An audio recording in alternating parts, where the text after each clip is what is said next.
말씀은 히브리서 10장 32절에서 39절의 말씀입니다.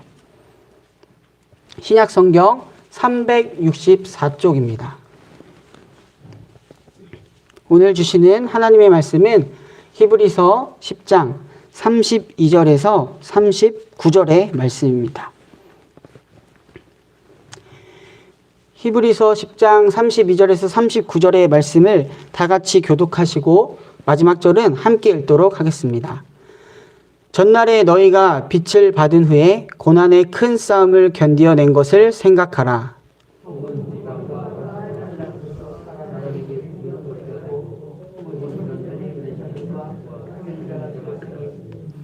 너희가 갇힌 자를 동정하고 너희 소유를 빼앗기는 것도 기쁘게 당한 것은 더 낫고 영구한 소유가 있는 줄 알미라.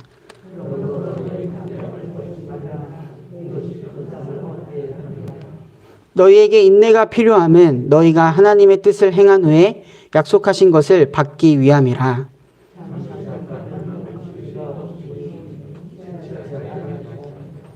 나의 의인은 믿음으로 말미암아 살리라. 또한 뒤로 물러가면 내 마음이 그를 기뻐하지 아니하리라 하셨느니라.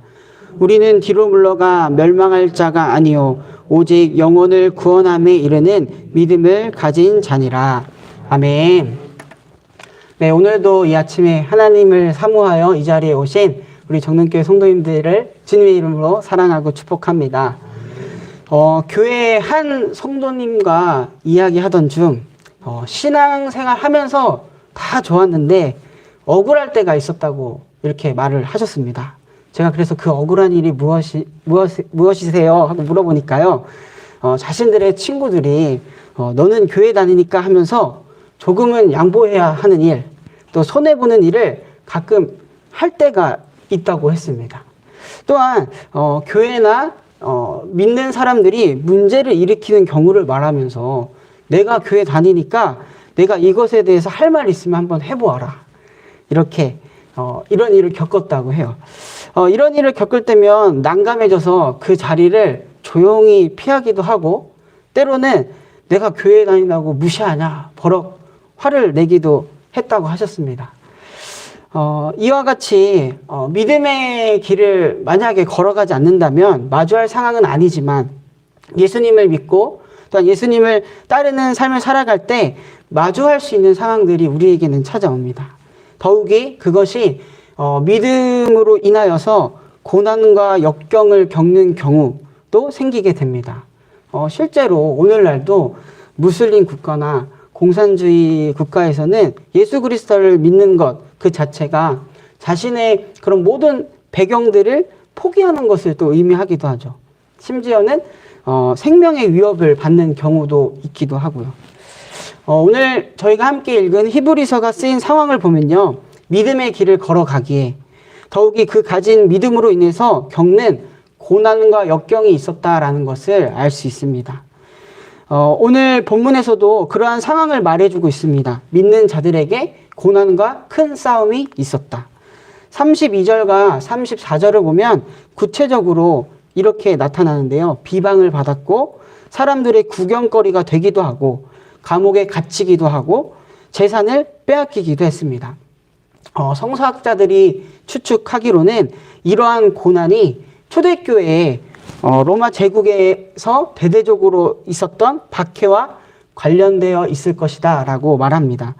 이 박해의 가장 근본적인 이유는 다른 것이 아니었습니다. 황제를 주로 섬겨야 하는데 예수 그리스도를 주로 믿고 섬겼기 때문이었습니다.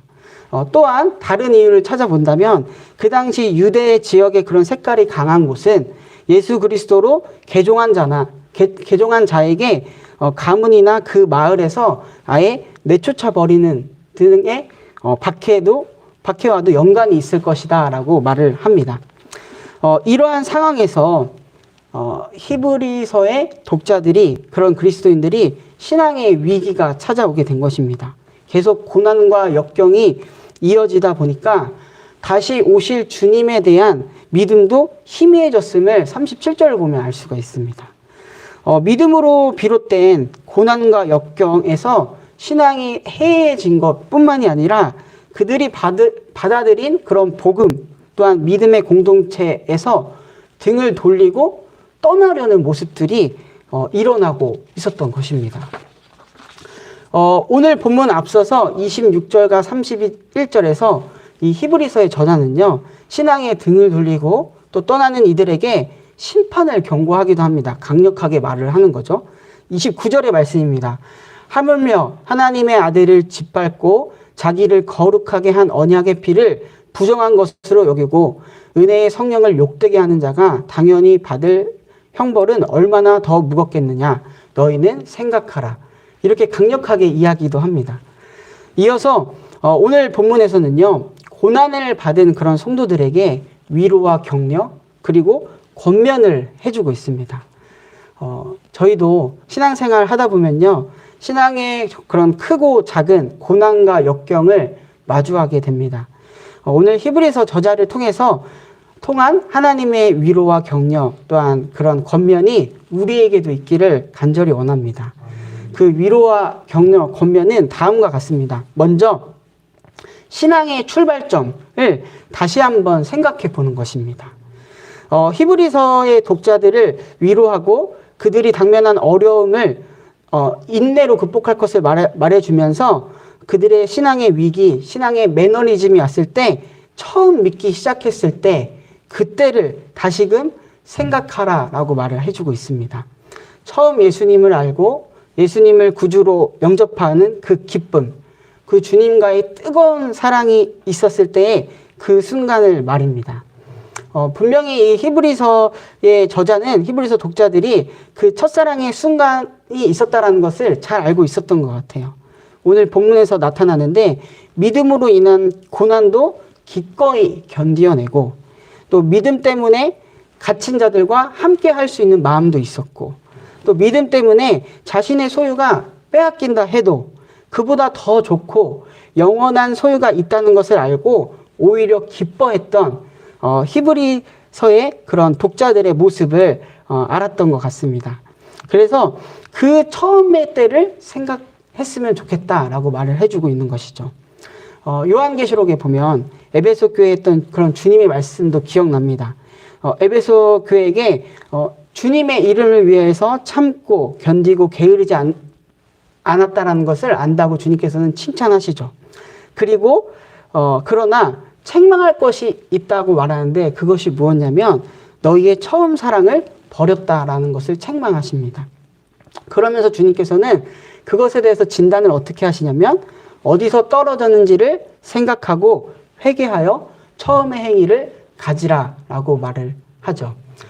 저희도 때로는 신앙의 위기, 그런 매너리즘 앞에서 생각해야 할 것은 우리가 처음 주님을 어떻게 만났는가, 그 주님의 처음 사랑을 어떻게 경험했는지를 다시 한번 생각해 보는 것이 하나의 위로요 권면입니다. 네, 두 번째로는 담대함을 버리지 말라라는 것이었습니다. 믿음으로 인한 핍박과 고난은요, 그들의 우선순위가 무엇인지를 어찌 보면 분명하게 말해주고 있는 것이죠. 믿고 있기 때문에 지금 이 순간을 마주하고 있다라는 것이죠. 그때 담대한 마음을 가지라라는 것입니다. 내가 가진 이 믿음을 빼앗길 수 없다, 훔칠 수 없다라는 것이죠. 담대하게 믿음을 지키는 것이 큰 상을 결국에는 얻게 될 것이라는 것도 알라라고 말합니다. 여기서 큰 상을 무엇이겠습니까? 구원에 이르는 자가 되는 것입니다. 믿음의 담대함은 그 끝에 주어지는 구원, 지금도 함께 하시는 그리스도를 믿음으로 바라봄으로써 주어지게 됩니다. 그런 믿음의 담대함이 우리 사랑하는 성도님들에게도 있기를 간절하게 바랍니다. 마지막으로는 인내를 통하여 하나님의 약속을 이루라라는 것입니다. 인내, 원어로는 휘포모네스입니다. 자신이 확신하고 있는 상태에 견고하게 머물러 있는 것을 의미합니다. 확고부동하고 끝까지 버티고 참는 것을 의미합니다. 인내와 또 그 동의어들을 잘 살펴보면요, 성도들이 하나님께서 역사하시기를 끈질기게 기다리는 것을 또 나타내고 있습니다. 즉, 그 인내의 근원이요, 또한 지속적으로 인내할 수 있는 힘이 개인적인 그런 용기나 또 내가 참고 금욕해야지 그런 금욕주의의 태도에 있는 것이 아니라 예수 그리스도에 대한 신앙 또한 그리스도 안에 소망 안에 있다는 것을 알 수 있습니다. 오늘 본문은 이를 분명하게 말해주고 있습니다. 36절입니다. 너희에게 인내가 필요함은 너희가 하나님의 뜻을 행한 후에 약속하신 것을 받기 위함이라. 아멘.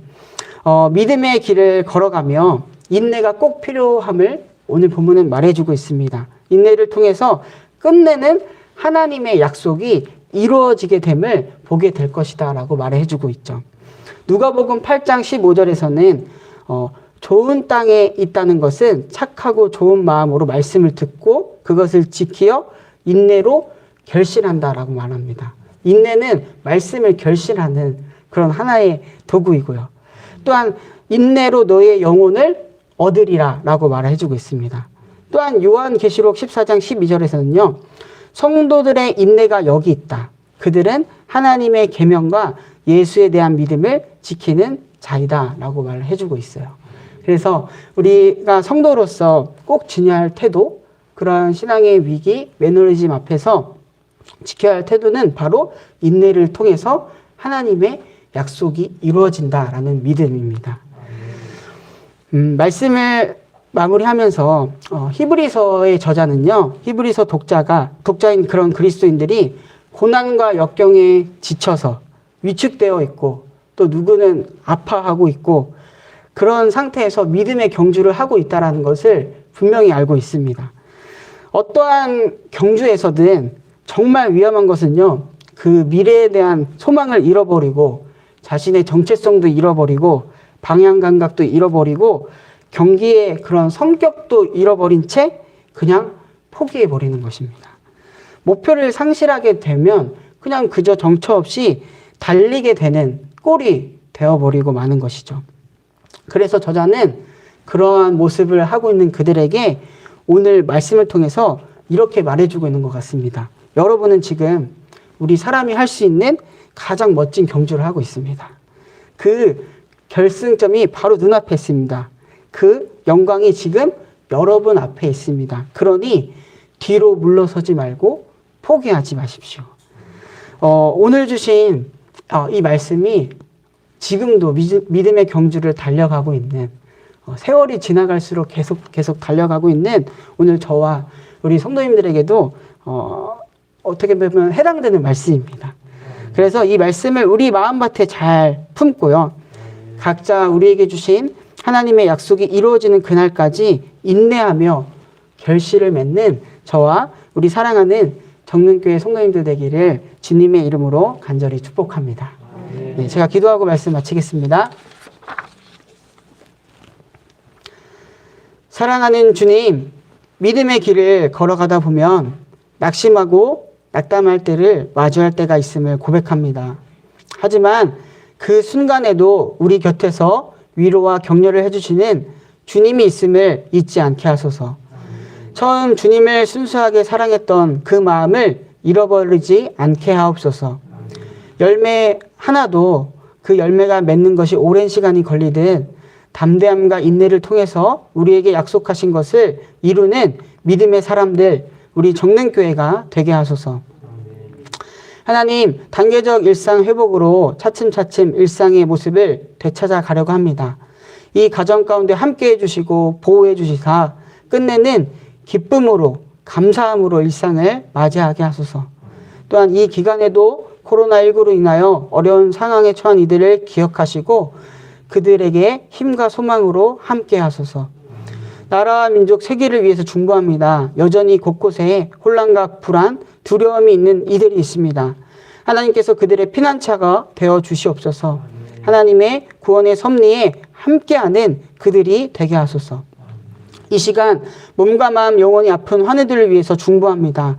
환우들에게 하나님의 치유와 회복의 은혜가 있기를 원합니다. 이 기간 더욱 하나님께 소망을 두게 하시고 하나님께 기도함으로 능히 이겨낼 수 있는 힘과 마음을 환우들에게 주시옵소서. 또한 함께하는 그 가정 또한 기억하여 주시옵소서. 수험생들 수능이 2일여 남았습니다. 그들에게 하나님의 지혜를 허락하여 주시고 그들의 삶의 인도자 되시는 하나님을 만나고 고백하는 이 기간이 되게 하소서. 담대한 마음 허락하셔서 준비한 대로 시험도 잘 치르게 하소서. 이 시간 각자의 기도의 제목을 가지고 하나님께 나아갑니다. 우리가 주님의 뜻 안에서 기도하게 하시고 인내를 통해 결실을 맺게 하소서. 이 기도를 이루시는 하나님을 온전히 신뢰하게 하소서. 이 모든 말씀 지금도 우리와 함께 하시는 우리 구주 예수 그리스도의 이름으로 간절히 기도드립니다. 아멘. 하늘에 계신 우리 아버지여, 이름이